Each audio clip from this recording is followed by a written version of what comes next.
Hello friends, जय जगन्नाथ। केमती अच्छा आपण? आशा करुच्ची बहुत भलरे थे। तो आपण थंबनेल देखि जानी सारी जे कि मुझे कौ विषय कथा जाऊँगी। तो मोबाइल तो समस्त हाथ में रही, किंतु नेटवर्क प्रोब्लेम समस्त नेटवर्क इश्यू बहुत रोचे। कहीं बर्तमान 5G जमाना रे नेटवर्क इश्यू बहुत रोचे। तो सही नेटवर्क इश्यू को लेकिन मुझे आप सामने गोटे सल्यूशन नहीं आसी। तो आपण वीडियो स्किप न करी पूरा वीडियोटी देखिले आप जानीपर। तो नेटवर्कर सल्यूशन सबू सिम ऑल सिम रो नेटवर्क मु नहीं आसी सल्यूशन। तो आप वीडियो स्किप करेंगे सबू जेकोसी मोबाइल हो जेकोसी सिम हो, तो आप सल्यूशन पाइपर। तो वीडियो स्किप न करी वीडियोटी पूरा देखूँ। मु बर्तमान नहीं जाऊँगी मो मोबाइल स्क्रीन को। आपण पाखे जेकोसी भी मोबाइल था 4G मोबाइल 3G मोबाइल कि 5G मोबाइल कि जेकोसी मॉडल हो, Oppo Vivo Samsung one plus कि XY जहाँ भी बर्तमान एंड्रॉयड फोन जहाँ भी मॉडल रही, तो सबू फोन भितर एमती गोटे सेटिंग बोली गोटे ऑप्शन रही। तो मुझे शो करुँच देखूँ। तो सेटिंग क्लिक कलापर आपण सामने एमती इंटरफेस आसो। तो एमती इंटरफेस आसला आप देखो ये सेकेंडरी लिखा जाइए मोबाइल नेटवर्क। तो मोबाइल नेटवर्क उपरे क्लिक करेंगे। तो मोबाइल नेटवर्क उपरे क्लिक कलापर आपण सामने एमती गोटे इंटरफेस आसो।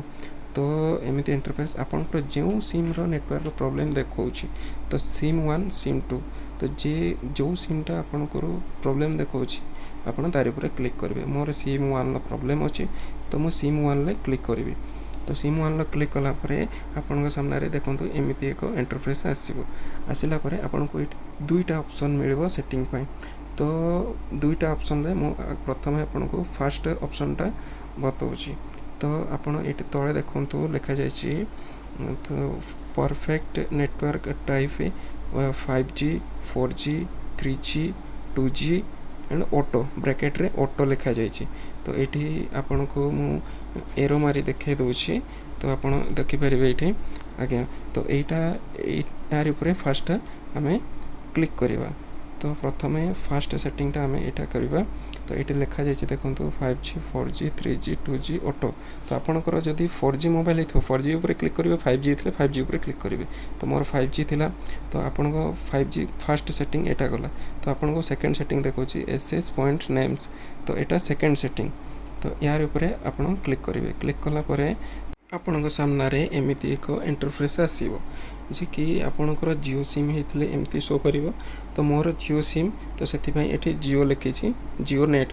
तो आपणकर एयरटेल थे एयरटेल आसो कि वोडाफोन थे वोडाफोन ही आसो। तो यहाँ हूँ सेकेंड सेटिंग। तो यही नेटवर्क ये देखूँ आपको देखे दूसरी। तो ऊपर 3टा बिंदु रही। तो से 3टा बिंदु उपर फास्ट क्लिक करेंगे।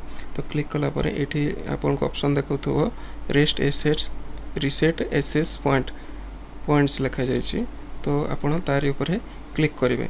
तो सही एसेस उपर क्लिक कलापर आपन को पुणी थोड़े ऑप्शन आसो रेड कलर लिखा जाइए रिसेट एसेस पॉइंट। तो सहीटा ऊपर आपड़ क्लिक करेंगे। तो सहीटा ऊपर क्लिक कलापर आपन को एमती गोटे इंटरफेस आसो देखूँ डिफॉल्ट APN सेटिंग्स। तो एमती किसी लिखा आसो। लिखा आसला परे तो आपड़ एठू टोटाल बैक करके होम पेज को पलि आसबे।